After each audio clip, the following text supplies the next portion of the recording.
au feeling. C'est parti. Alors, bah déjà bonjour à tous qui sont derrière cet écran.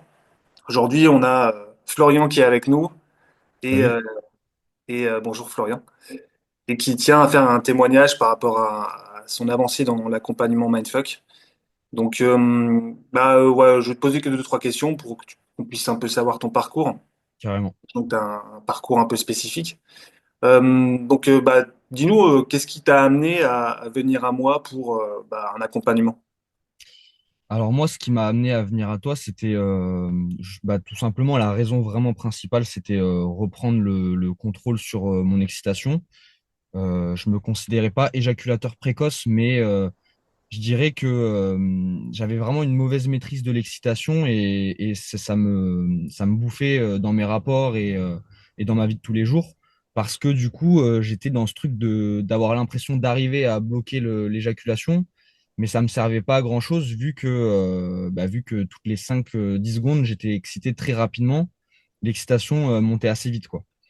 Et dans mes rapports, ça me permettait pas de profiter pleinement avec ma copine et elle non plus, en fait, au final, du coup. Ça mettait beaucoup de frustration, forcément beaucoup de honte aussi parce que bah, on se sent pas performant. Et puis même mentalement, j'étais complètement déconnecté du coup de mon plaisir, tout simplement. Je pensais pas réellement au plaisir, mais juste à ne pas éjaculer. Et je pensais juste à durer plus longtemps, quoi. Yes. Ok, je pense qu'il y en a beaucoup qui sont dans ton cas, aussi qui ont ce pic d'excitation, qui ne savent pas comment le gérer Ouais. et qui prennent plus du coup le plaisir en compte, ni d'eux, ni potentiellement de leur partenaire. Donc Mm. ça, c'était un des aspects sur lesquels on a travaillé. Mais avant ça, c'est quoi ton histoire par rapport à l'orgasme, par rapport à la sexualité? Euh, Et bien, mon histoire, en fait, elle date d'il y a déjà 2 ans.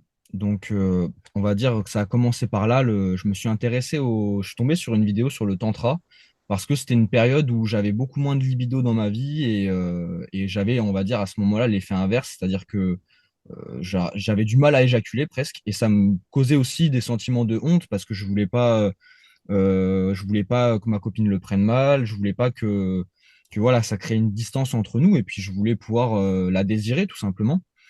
Et je suis tombé sur des vidéos de tantra en fait tout simplement qui donc parlaient de reprendre conscience de sa sexualité, de faire ça plus en conscience, etc.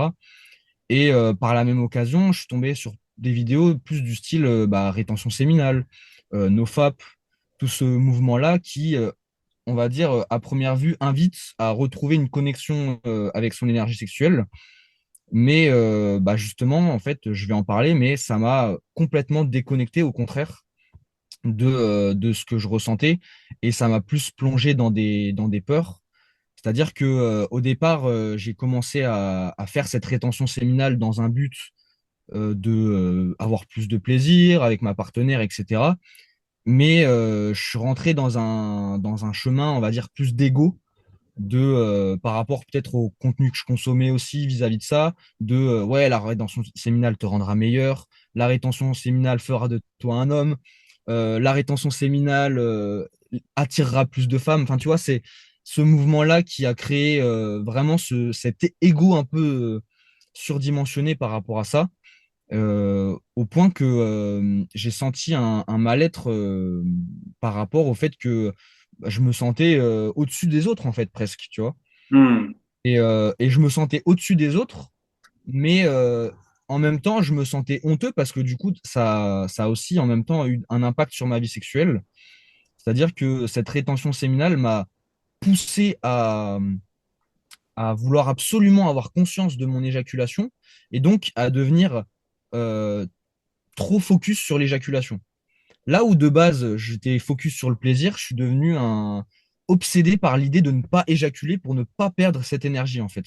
Yes, et merci de témoigner de ça, hein, parce que on parle beaucoup de l'inverse, tu vois, de gens de- qui ont cette problématique à arriver trop vite, à, à vouloir absolument avoir pas d'éjaculation, mais on parle pas de l'effet que ça a sur le psychisme obsessif, obsessionnel en fait, clairement. Et moi, j'aimerais que tu approfondisses par rapport à ça, parce que c'est aussi pour ça que tu es venu me voir à la base, hein. C'est même carrément pour ça que tu es venu me voir, c'est au niveau mental, psychique, qu'est-ce qui s'est passé pour toi à ce moment-là? C'était moi, ce qui s'est passé, c'est qu'au départ, je pensais bien faire. En fait, je pensais que c'était que ça faisait partie du chemin. Je pensais que c'était normal, on va dire, comment dire, de passer par ce côté-là où putain, bah, dans mes rapports, en fait, j'étais même plus dans le moment présent. En fait, je pensais qu'à putain, faut pas que j'éjacule, je vais perdre mon énergie. En fait, tu vois, j'étais vraiment matrixé par ce délire de vouloir absolument être mieux, de vouloir absolument être plus. Et en fait, ça m'a pas apporté plus. Je dirais, je pense honnêtement que ce que peut-être la rétention séminale m'a apporté, c'est au contraire un ego encore plus surdimensionné. C'est-à-dire que dans ma vie de tous les jours, je me suis mis à toujours vouloir plus, toujours vouloir faire plus. Je faisais 6 séances de muscu par semaine, plus ça pouvait aller jusqu'à 4 séances de jiu-jitsu brésilien par semaine. Donc j'étais Ouais, vraiment dans un excès de tout. Et je voulais tout optimiser tout le temps, être parfait sur tout. Et en fait, je pensais que je le faisais parce que ça allait m'apporter plus. Et un jour, tout ça, je l'ai compris quand je me suis cassé une côte, parce que le repos, euh, le repos, en fait, m'a fait prendre conscience que mon mental était, mais me sabotait, en fait. Je m'auto-sabotais constamment, alors que pour moi, je faisais tout bien. Donc, carrément. Et j'ai du, fini par me poser cette question de mais pourquoi en fait? Pourquoi j'ai carrément. l'impression de faire tout bien? Et du coup, quand tu es venu à moi, c'était quoi le but de l'accompagnement au tout départ, tu vois? Bah, c'était déjà moi j'avais beaucoup aimé ton approche qui parlait beaucoup plus de ce côté mental et moi ce que j'apprécie on va dire dans le contenu que je consomme à l'heure actuelle c'est toujours ce côté neutre en fait, ce côté où tu vois, dans ce que je vois de tes vidéos, etc., j'ai pas l'impression que tu prennes parti d'un. Tu es toujours dans le respect quand même de la vie de chacun, etc. Et rien que ça, déjà, tu vois, c'était quelque chose pour moi qui avait de l'importance. Et c'était, moi, du coup, attends, excuse-moi, on peut revenir juste à la question que je me Ouais, la ressens. question, c'était de savoir, quand tu es venu à moi, tu étais dans quel état d'esprit, qu'est-ce que tu voulais faire avancer, et, euh, et ouais, c'était quoi, sur quel sujet tu souhaitais avancer particulièrement? Ok. Bah, j'étais déjà, du coup, beaucoup plus dans un état d'esprit de lâcher prise par rapport à tout ça, par rapport à l'éjaculation, etc. Maintenant, je pense que j'avais beaucoup d'infos et j'avais vraiment envie de pouvoir avoir quelqu'un qui maîtrise le sujet pour me donner une direction claire, tu vois. Yes. Et toi, dans ton approche, quand on s'est parlé la première fois, j'ai beaucoup apprécié la manière dont tu arrivais à creuser en posant certaines questions, etc. Et j'ai compris tout de suite l'intérêt du coaching parce que c'était quelque chose que j'avais jamais vécu avant. Je voyais pas trop l'intérêt et je pense qu'encore une fois, j'avais un peu cet ego de vouloir tout faire tout seul. Et en fait, je me suis rendu compte, c'est toi honnêtement qui me l'a fait prendre conscience mais que l'accompagnement, le côté feedback, ça fait tellement avancer plus vite et surtout, ça fait prendre conscience de certains aspects que tout seul, on peut pas forcément toujours tout voir, quoi. Yes. Et c'était quoi cette découverte que tu as fait, ces feedbacks-là, ça t'a fait prendre conscience de quoi au final? Je dirais que ça m'a fait vraiment prendre conscience déjà de mes Mm. croyances vis-à-vis de tout ça. Ça m'a refait redonner une ligne sur ce qui était en fait important à la base. Tu vois, et là, quand je dis ça, je pense au fait bah, de prendre du plaisir, tu vois. Moi, j'avais oublié, et même quand je suis venu te voir au départ, j'étais vraiment dans un optique bah, encore une fois, quand même de performance. Je voulais pouvoir tenir plus longtemps, je voulais pouvoir avoir plusieurs orgasmes, etc. Mais quelque part, à ce moment-là, j'avais même pas conscience encore que réellement, ce que je voulais, c'était ressentir du plaisir. Et aujourd'hui, j'en ai repris conscience et je vois aussi l'impact que ça a dans différents aspects de ma vie, en fait, ce côté plaisir aussi, quoi. Yes, super. Et ça, c'est hyper important ce que tu viens de dire, parce qu'en effet, on vient à moi pour des performances, pour des compétences, et en soi, la multi-orgasmie, c'est possible, et j'amène à ça, quoi, tu vois. Mm. Mais aussi se reconnecter à quelque chose d'important pour toi, et tu le disais. Et à travers le coaching, c'est aussi l'aspect psychologique et mental qui est Ouais, vraiment en focus. C'est-à-dire qu'on va vraiment toucher aux croyances, comment tu schématises, c'est quoi ton plaisir, qu'est-ce que tu veux vraiment. ouais. Et du coup, ça a un impact autour de toi, tu disais, quoi. Ouais, complètement. Bah, en fait, tu vois, ces questionnements que tu me fais du coup dans les coachings, etc. Moi, je peux le faire aussi autour de moi parce que ça m'a vachement inspiré. Et puis, en fait, je vois l'impact. Tu vois, ma copine, ça fait 3 ans que je la connais. Encore ce week-end, on avait des discussions parce que elle, je me rends compte que finalement, si on creuse pas, ça sort pas, tu vois. Mm.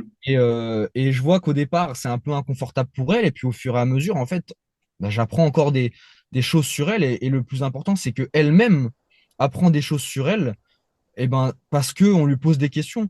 Et c'est encore une fois, ça me fait vraiment prendre conscience que ce coaching, ça m'a complètement changé ma vision vraiment du coaching, tu vois, dans le sens où je pense que quand tu as quelqu'un qui te pose des questions, etc., ça te permet en même temps de lâcher prise et de répondre de manière tellement instinctive que si c'est toi-même qui avait commencé à réfléchir, tu n'aurais pas pu peut-être avoir accès à toutes ces réponses.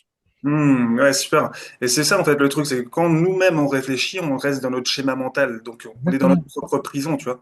Et ce que j'aime beaucoup dans mon accompagnement, c'est que on va toucher dans une certaine mesure au plaisir interne, c'est-à-dire vraiment à ce qui te touche intérieurement, vraiment cette source de plaisir interne.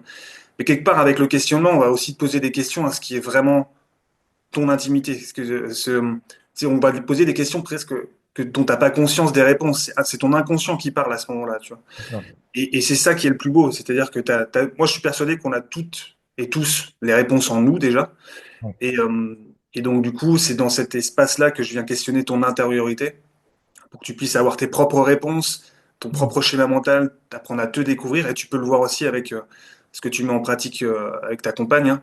Euh, ça aide aussi au-delà de ça. Mais au-delà du questionnement, là, on va aller dans un aspect un peu plus pratique, tu vois, plus physique. Qu'est-ce que tu as ressenti par rapport à ça? Parce que là, on est à 3 semaines d'accompagnement, on a encore plusieurs mois devant nous. Ouais, ouais. Déjà, rien qu'en 3 semaines, qu'est-ce qui s'est passé? Bah, ça a complètement en fait changé mon mindset déjà.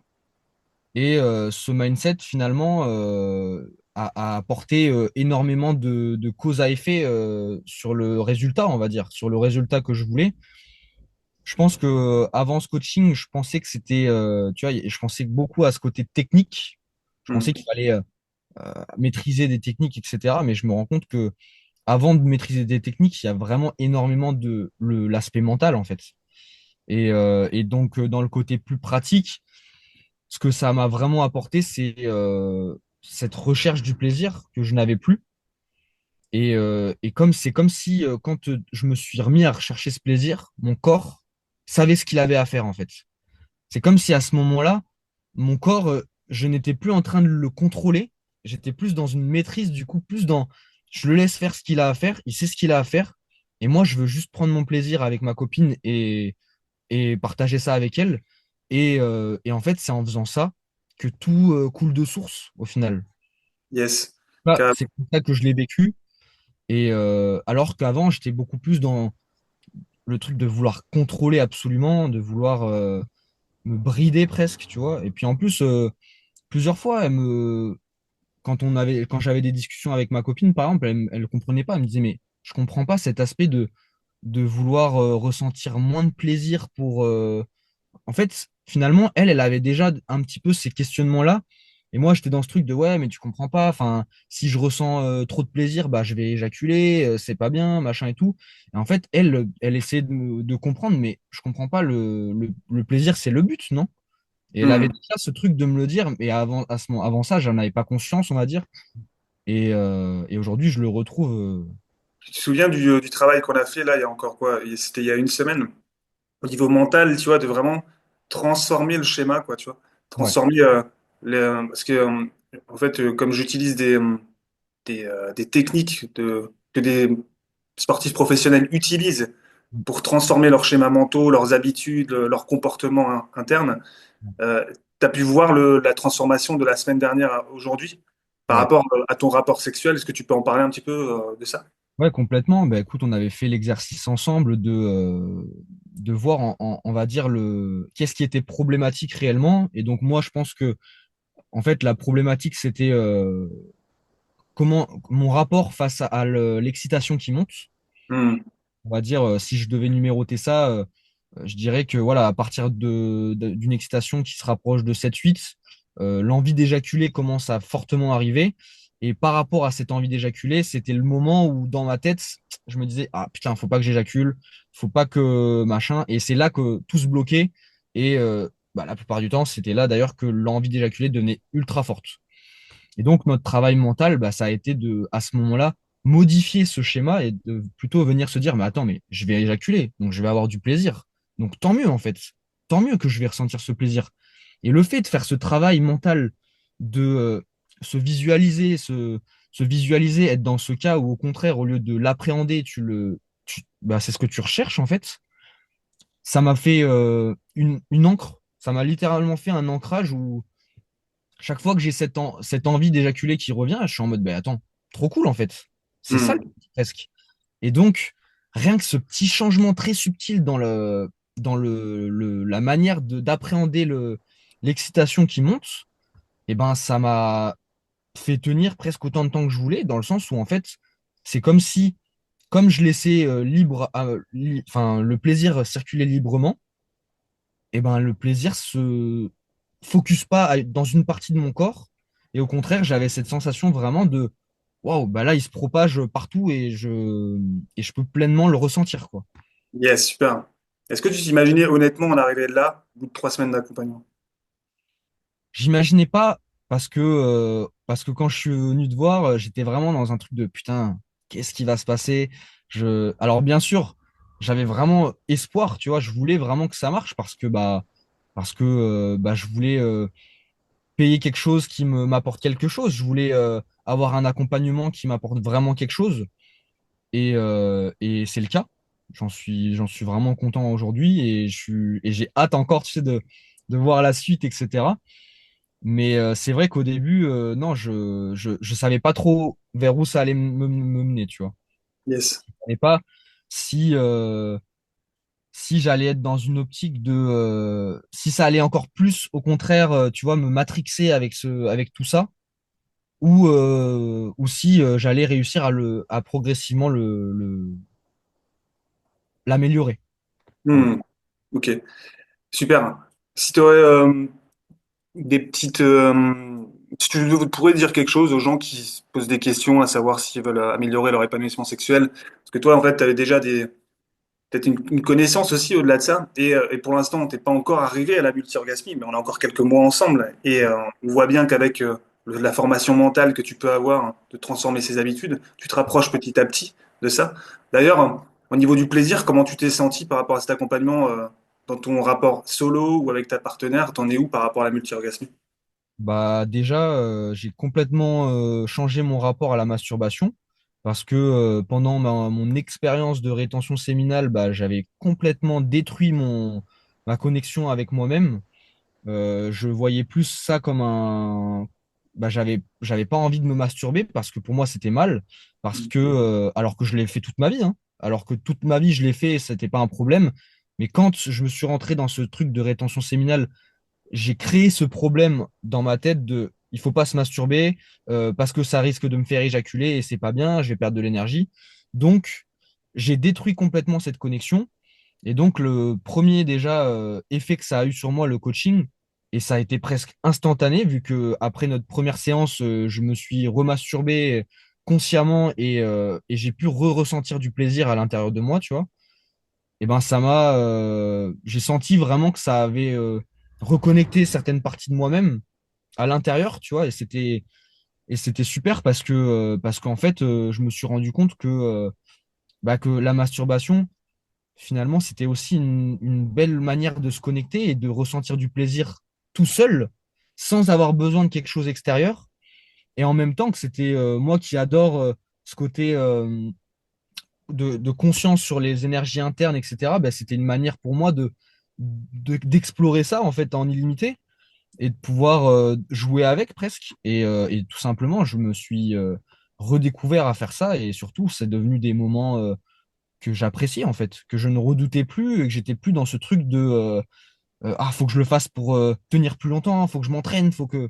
Non, j'avais plus une approche de bah attends, je vais me découvrir, je vais me explorer ce qui se passe à l'intérieur, mes sensations, etc. Et j'ai vraiment eu cette sensation de reconnexion et je l'ai tout de suite ressenti sur le moment, mais aussi à l'extérieur, tu vois. C'est-à-dire que dans mes relations, j'ai senti que j'étais plus épanoui, que j'avais vraiment ce petit côté de ouais, j'ai pas besoin de quelque chose en fait. Je suis déjà comblé presque. Yes, super. Et Voilà. c'est super parce que c'est vraiment ça, sur ce point-là, en fait, que je aimerais mettre l'accent. La sexualité, c'est bien plus que ce qu'on croit, quoi, tu vois. Ouais. Et il y a vraiment cette reconnexion à quelque chose d'intime, de puissant en nous, quoi, qui nous permet de retrouver cet équilibre par rapport au rapport au monde à l'extérieur. Mm. Et c'est vraiment le plus beau cadeau que tu puisses me faire, c'est vraiment de dire ça, tu vois, parce que c'est vraiment ce à quoi je veux amener les gens dans mon accompagnement. Et il y a encore plusieurs aspects, parce que la multi-orgasmie pointe le bout de son nez. Ouais. Ça arrive, ça arrive. On travaille. Carrément, Enfin, carrément. on travaille. C'est, tu vois, encore une fois, c'est même plus un travail en fait. C'est juste du kiff, quoi. C'est à chaque fois, tu vois, quand on discute sur ce que je vais mettre en place pour les prochaines séances, etc. C'est même pas un travail parce que du coup, c'est juste du plaisir au final. C'est conscientiser de plus en plus son plaisir et puis pour l'augmenter en fait, tout simplement. Carrément. C'est exactement ça, quoi. Donc, il n'y a pas de truc besogneux à faire. En vrai, c'est juste du kiff. Mm. Et c'est beau, en vrai, hein, parce que ce genre de travail, tout le monde veut le faire, hein. Ouais, bah ouais, clairement. Clairement.